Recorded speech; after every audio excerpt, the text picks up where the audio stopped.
All right, so we are at the Prusa headquarters, obviously. You might know the studio background, and you might know Joe Prusa, obviously. So yeah, we asked around for what questions you guys might be having about, what is going on at Prusa, at, the mother load of printers right now. So yeah, we have one of your classic Mark IIIs with a nice textured bed on there. And we forgot to forgot to grab the other one. We're going to talk about that in a second. Okay. Actually, let's start out with everyone's big burning question is like, when are these coming?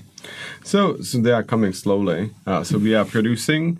We are not able to produce for the full manufacturing capacity. But so when they come in, we ship them from the start of the line. So first goes to the guys who opted to wait for it, and those magnets are so crazy strong. I wonder how you can build a printer, man.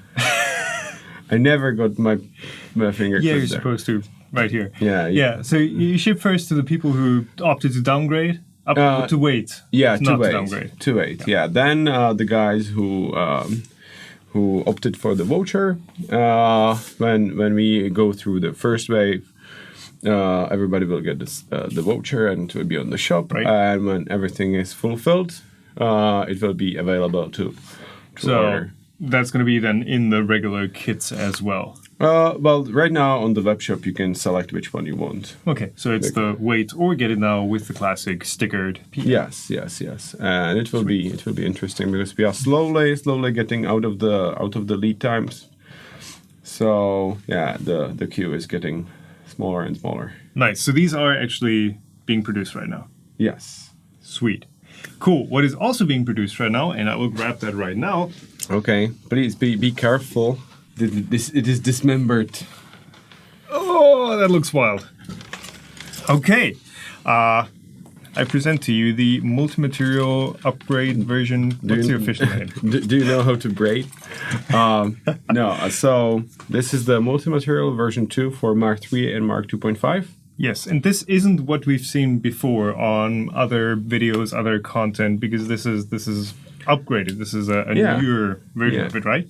This one has PINDA as a filament sensor because some filaments do not work with the optical sensors, mainly the ones which absorb the IR light. So the optical sensor doesn't catch it. But it is still the standard tool head on it with the optical sensor in here. Yes. So it has both. Yes.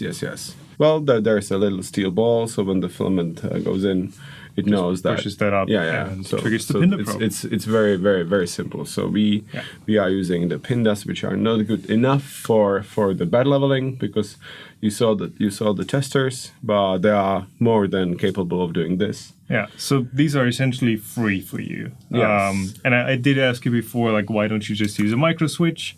And yeah, usually when we played with micro switches for filament sensor a long time ago, but usually they just break. It's not so easy to set it up.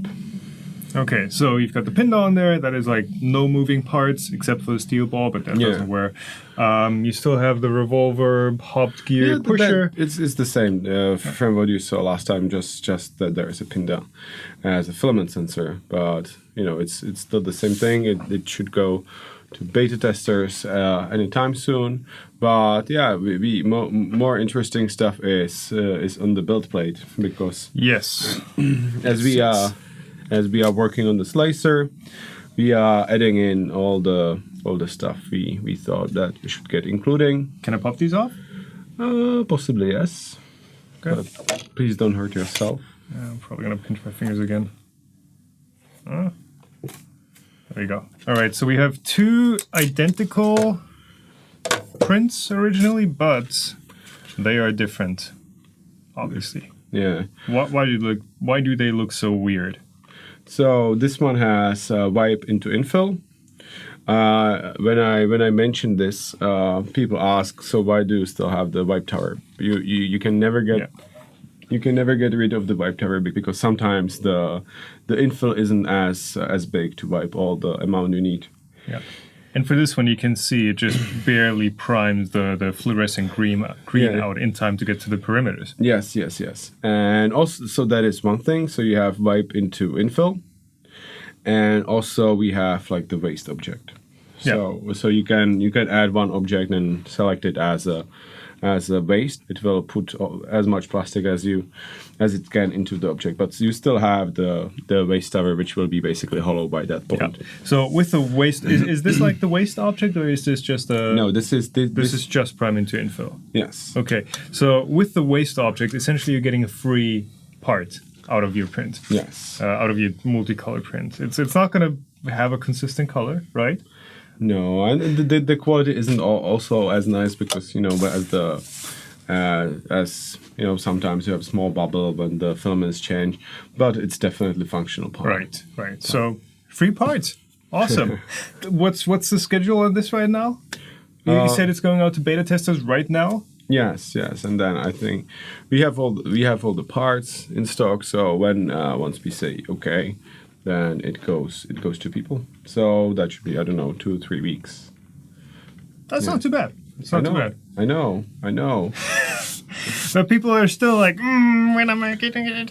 Yes. Yeah, take your time. This is going to be a much better product than what you actually ordered, I think. And some people have asked about this Bowden tube, this orange stuff. Is this like a custom Capricorn tubing, or what is this? I'm pretty sure it's custom, but it's just, like our buyers like to make everything black and orange. It's nice to see the difference, but those white tubes, sometimes they are not centered, so we are trying to have our own.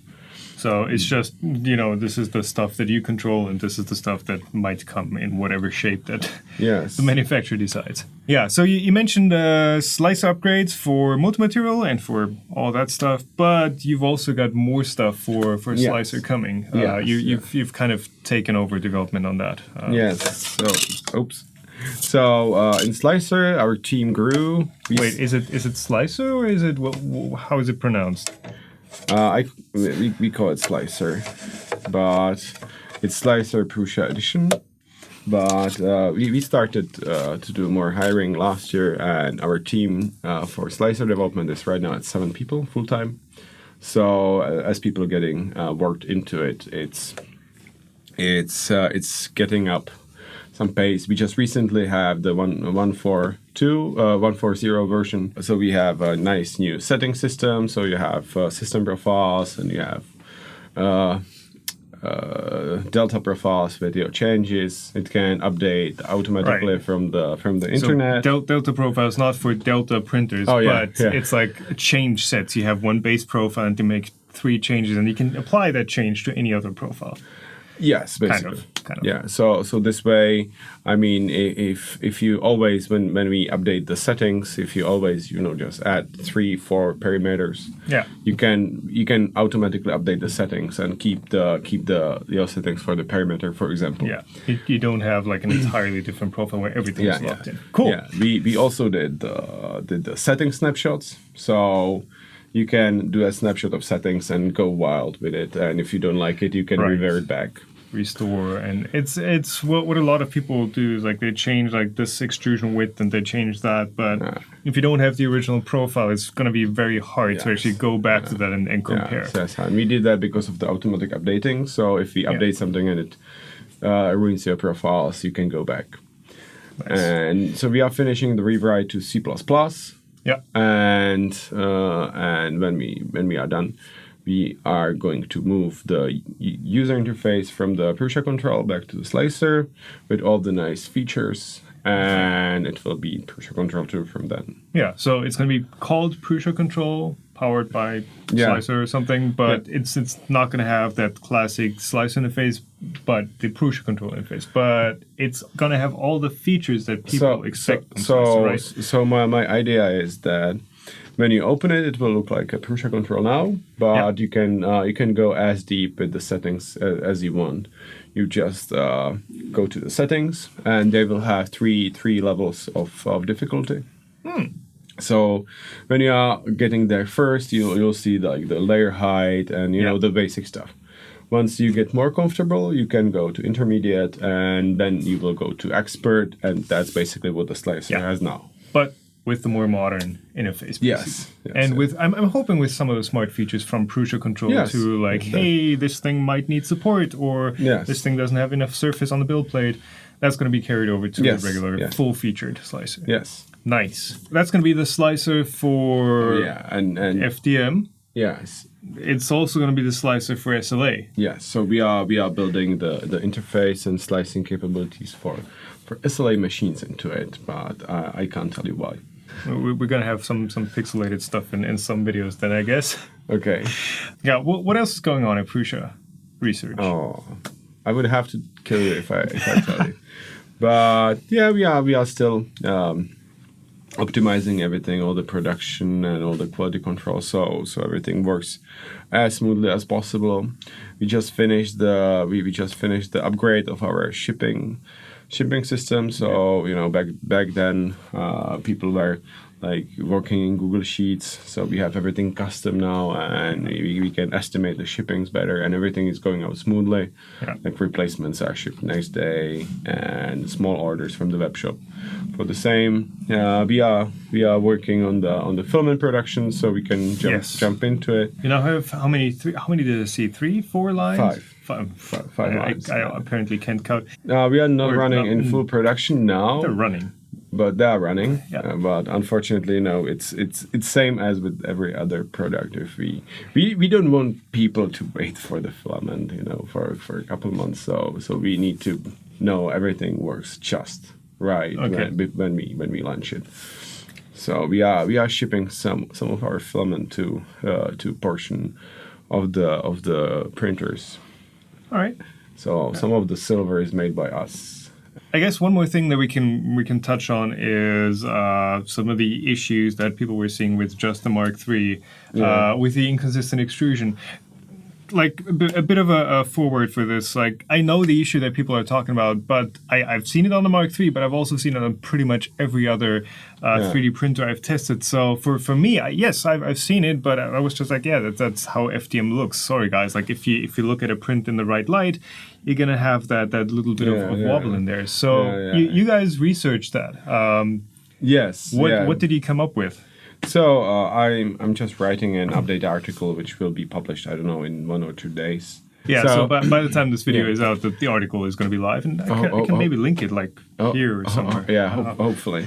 We tried everything, and just a week or so ago, with some great help from people in the community. It's the inconsistencies, not only on the Mark III but on other printers, are coming from the drive gears. So probably like the teeth, as they cut into the filament doesn't move in completely smoothly as the teeth cut into it. So we are now experimenting on how to reduce that, different shapes of teeth, and when we have that ready, we will upgrade it.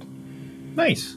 Okay, so that's being figured out for the time being. I mean, it's less than an issue than what people probably make of it. Yes. So mostly, people, if you are looking for it, you'll find it, but it's mixed with other stuff, like crappy filaments, very much affected, or if they're out of specs, and printing a thin wall object. So a lot of other things get misdiagnosed as this. And with the guys now starting to drill into your walls here, I guess that's a good time to call it quits here. I hope that answered some of the questions you guys had burning under your tongues. Is that how you say it? I don't know. I don't do English. Anyways, thank you for your time. Thanks for the tour. And as long as I get subscribed, Patreon, all that shit. Okay. Thank you. Bye-bye. Bye.